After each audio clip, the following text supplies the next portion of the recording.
ito ay rated SPG. Striktong patnubay at gabay ng magulang ang kailangan. Maaaring may masiselang tema, lengguwahe, karahasan, sexual, horror o droga na hindi angkop sa mga bata.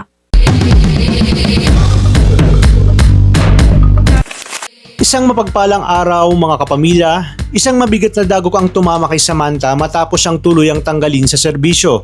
Matapos ang masusing pagdinig, napagdesisyonan ng kanyang nakatataas na patawan siya ng pinakamabigat na parusa dahil sa paulit-ulit na pagsaway sa utos at sa kanyang pagiging padalos-dalos sa mga operasyon.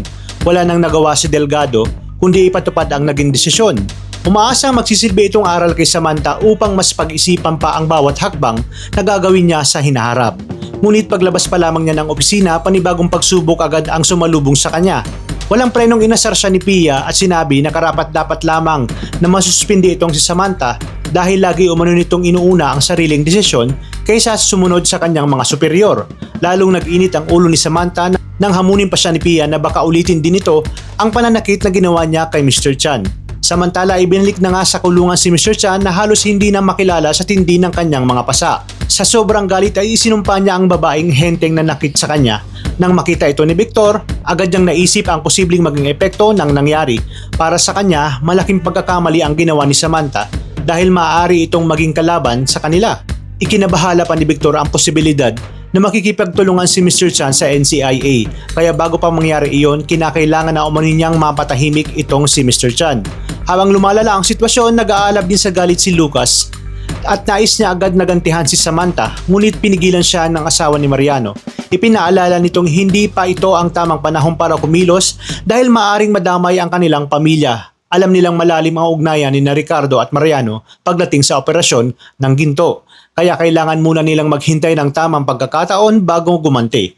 Sa halip na dahas ang piliin, nakaisip sila ng ibang paraan. Balak nilang lapitan si Delgado at suhulan ito na gamit ang isang bloke ng ginto kapalit ng paglinis sa pangalan ni Victor Zafra. Ngunit sa bigat ng kasong kinakaharap nito, sapat na kaya ang alok na iyon upang mabago ang takbo ng investigasyon. Samantala, panibagong problema na naman ang kinakaharap ni Gabo. Dumating na ang tunay na may-ari ng motorsiklo upang kunin ang kanyang sasakyan. Dahil nakita nito ang mga gasgas sa motor, nagbigay ito ng huling babala kay Hilton.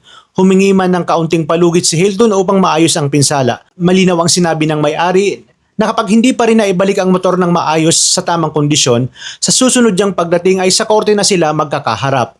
At habang sunod-sunod ang problemang sumasabog, isang galit na Salvador ang muling nagtungo sa presinto upang ituro ang mga taong pinaniniwalaan niyang nasa likod ng tangkang pagpatay sa kanya. Sa kanyang mga akusasyon, tila mas lalo pang iinit ang laban ng magkabilang panig at posibleng may panibagong sekreto na namang mabunyag sa mga susunod na kabanata.